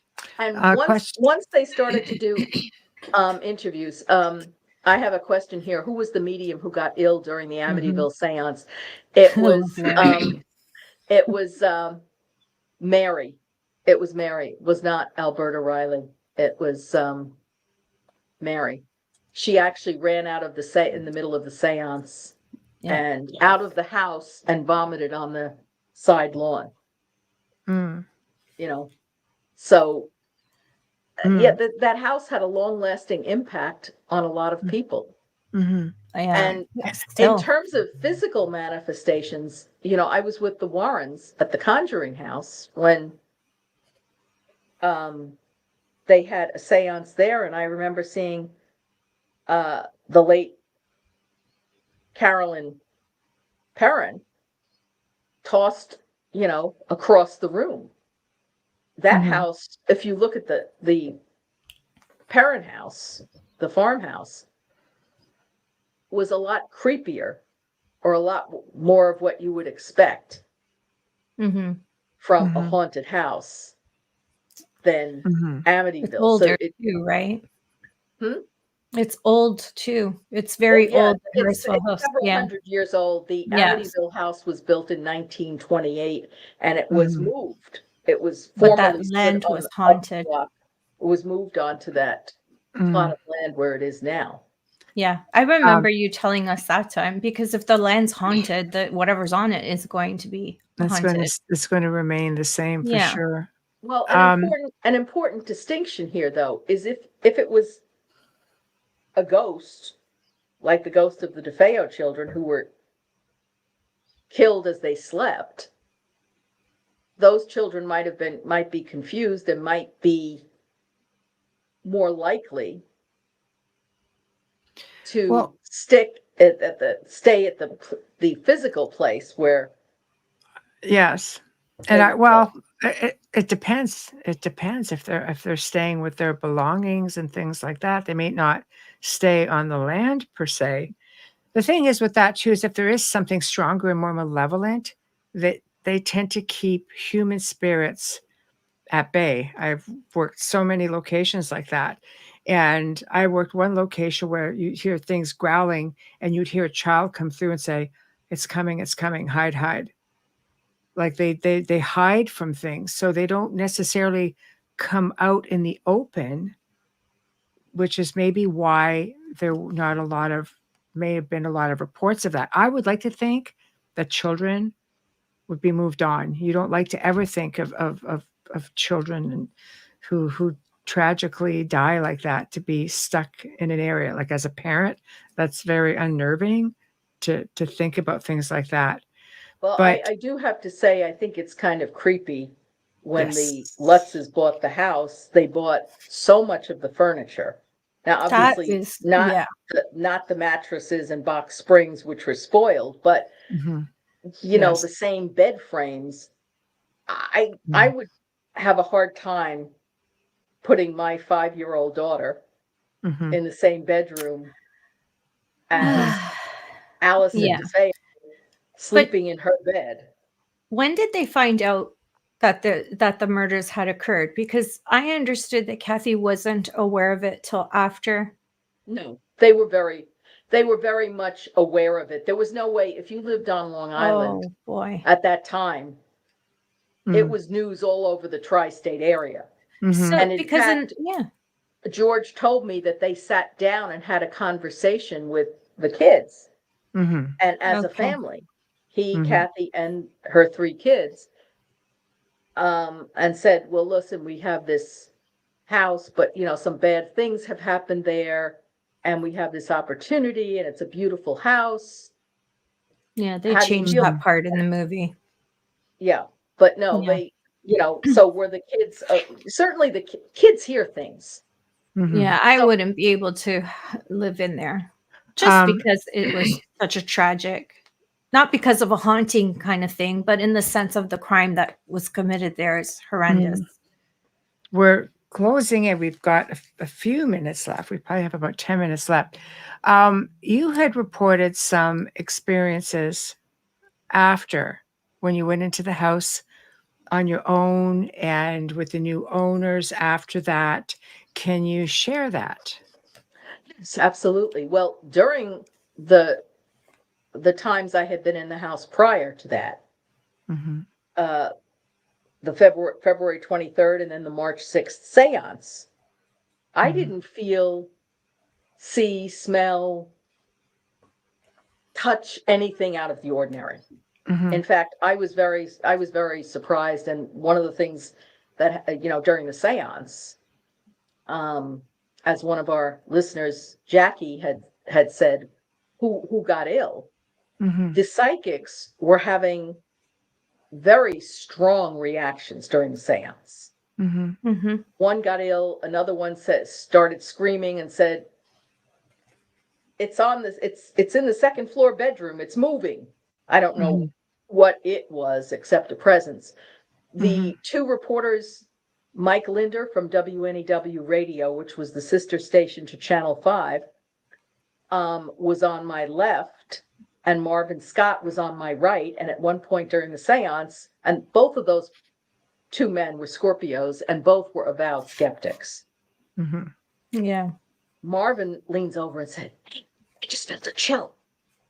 And then 5 minutes later, Mike leans over and said, hey, I just felt a chill.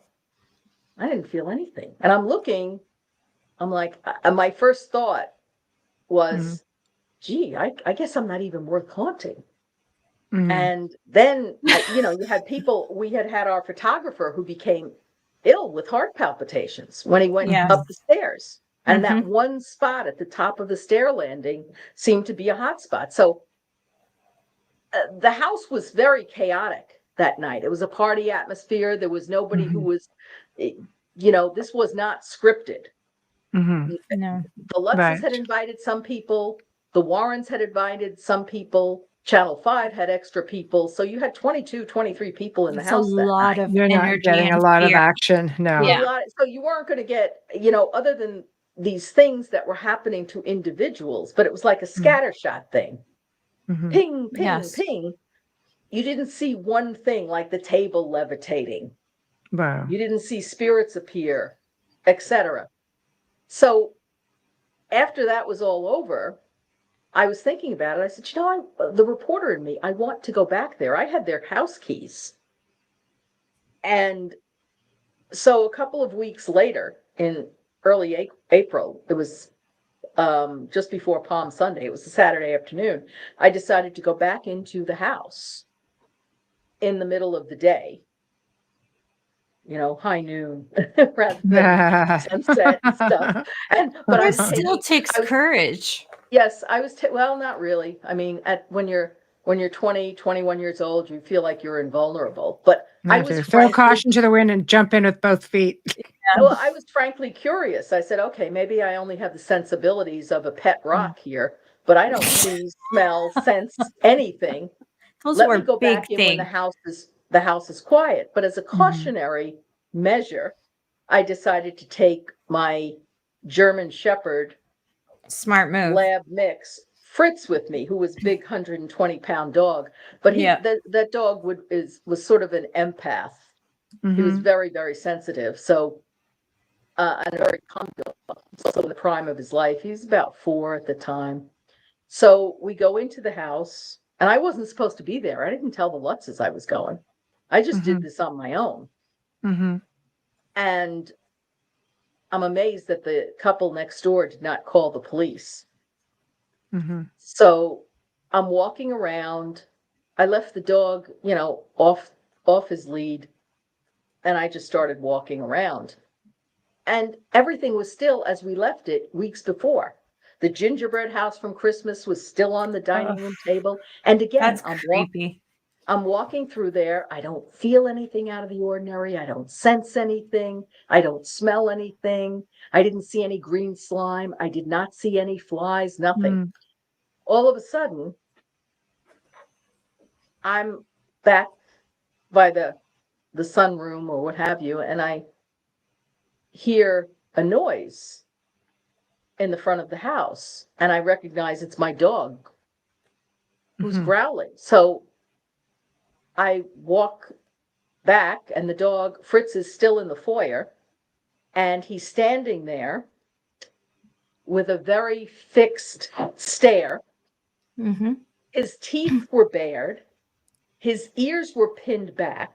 His He's hair. standing stock still, and he's looking like if just fixed stare, not moving. But what really struck me is that the dog's, the hackles were up on his back from his neck all the way to his tail. And he's not moving. Now, this is a New York, this is a Queens, New York dog. He's used to a lot of activity. I take him into the city, Central Park. He's used to traffic. One time, my grandmother's house, her landlord, their son was visiting, and he had a bushy beard, and we were upstairs, and Fritz ran down the stairs. He thought it was a burglar and he was going to get the guy. The guy just made it into the house. So this was not a cowardly dog. No, German Shepherds are known for. No, but I had never seen him react that way before. No, Okay, not like that. No. He didn't like fireworks. If fireworks were there, he'd cower in the bathtub, on 4th of July. But when it came to people, you expect the dog to react to strange noises or sounds, but this was totally different. He's just standing there. He's not moving. If it had been a squirrel in the attic, or if he had smelled a human, I have no doubt he would have charged up the stairs, just like he did, at my grandmother's house when he thought the landlord's son was a burglar. So I'm like, Fritz, what's wrong? What's the matter? Nothing. No, he's just looking at this thing. And I'm like, so now I'm looking. What's up there? I don't, again, nothing is happening. I didn't see anything. So I started to go up the stairs, and I got halfway up, and I said, think about this, Laura. At that point, it was probably the dog's reaction that was also spooking me. But I had the distinct feeling in my gut, this is not good. I trust the dog and his instincts. He can see, sense something that I can't feel. Correct. And animals are amazing. If you go up there, you're going to be messing with something, and it might mess back with you. Because up until that point, it left you alone. Michelle, I had always felt that whatever was going on there wasn't interested in me. No, don't make it interested. Yeah. Stay out of its space. Now is a time, discretion is the better part of valor. So I came down the stairs, said, come on, Fritz, let's go. And I'm out of there. Yes. Okay. But that was creepy. It was creepy. And I tell you, just from the dog being there, I started to tingle, when the hair. Well, it's kind of a good thing that the dog was there. Yeah, it was a smart move. Yeah. How did Lorraine take it when you told her that you did this? Well, I'll tell you something. Because I wasn't supposed to be there, I didn't tell that story for many years after. So Lorraine, when I did tell her, she said, well, yeah, you were wise not to. Right. And I've never really been impacted by Amityville the way, in the sense that others have been impacted. I've been impacted in the sense that it's been a sort of ongoing thread, and things that I get asked about it a lot over the years, which to me is still amazing. The most amazing thing is that this is still indoors, and it's just come one of back those full things. circle to this fascination with this story, this place, this tragedy. It just hangs there, and you know. And of course, many of the principals have passed away. Yes. Yeah. So you're getting further away from it, and the mystique grows. I will say, for the record, that there were many exaggerations.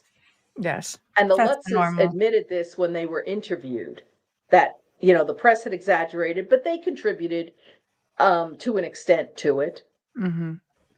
And of course, the movie and the books, which were based on a true story, also were, and Jay Anson said this when he was confronted with some of these things.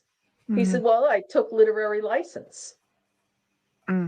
Yeah. So, and then over the years, certain things and facts people have conflated certain things, put them together, and come up with a whole other spin on it, which has nothing to do with the reality of what happened. That's normal historically. And I wish we had more time. But I mean, we're at the top of the hour, and unfortunately, we have to sort of leave it here. But I know, but you guys can look for Laura to come back in the new year on something different, because she is known for different stuff too. Even though we this love stuff her. is extremely exciting. But there'll be something a little bit different that we're all going to have her come back and talk to us all about.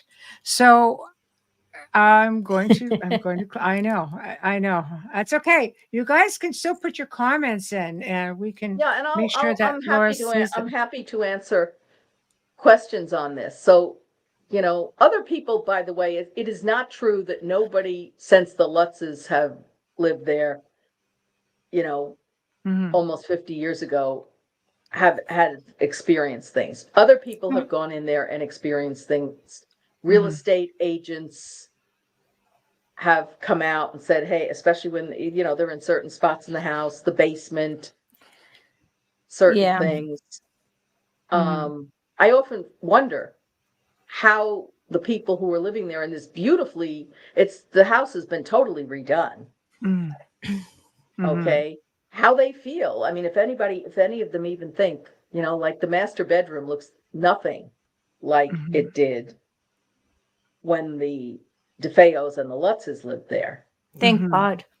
But I often wonder. It was all mirrors. It's like slapping lipstick on a pig. It's still a pig. So Yeah. there's still stuff that isn't, embedded into it. So, but I often wonder if the people who have lived there since, if you ever think, as they're just walking around the house or, sleeping in the master bedroom, oh, this was the scene of a violent murder. it makes you wonder for sure. It really does. And we'll have to leave it there, unfortunately. So everybody, thank you all for tuning in to the Outer Realm tonight. Big thank you to Laura DiDio. We love her, and we love having her on, and we will have her back again. Big thank you to our sponsor, Folgers Coffee, for sponsoring us tonight and every other show night. Thank you. We appreciate you so much. Big thank you to Justin Snicker and Steve McGinnis. Thank you. Thank you.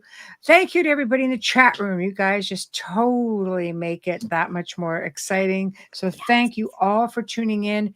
Thank you to everybody on X, and thank you to everybody on Rumble as well. And again, guys, we can see your comments. Put them up. And anyway, tomorrow night, okay, you spoke, we listened. Halloween night, we welcome the return of Wayne Mallows, who's going to be joining us by popular demand after his last appearance on the show early this month with all of his spooky tales. While he's got a whole bunch more. Some of them are unbeknownst to me sitting there across from him going, why have I never heard this before? So he's going to come on and share up all of his spooky tales, and then he will continue on to participate in our open mic portion of the show also. Now, tomorrow night, also before the Outer Realm is Foot at the End of the Bed. Check them out from 7 until 9 p.m. Eastern, because they're having a Halloween party, and a lot of the hosts are all invited to drop in and participate during that 2 hours. You might just kind of have us kind of pop in there for a few minutes before the show. So go on, have a little bit of fun, and check them all out. So until then, guys, thank you all and have a good night. We'll see you tomorrow.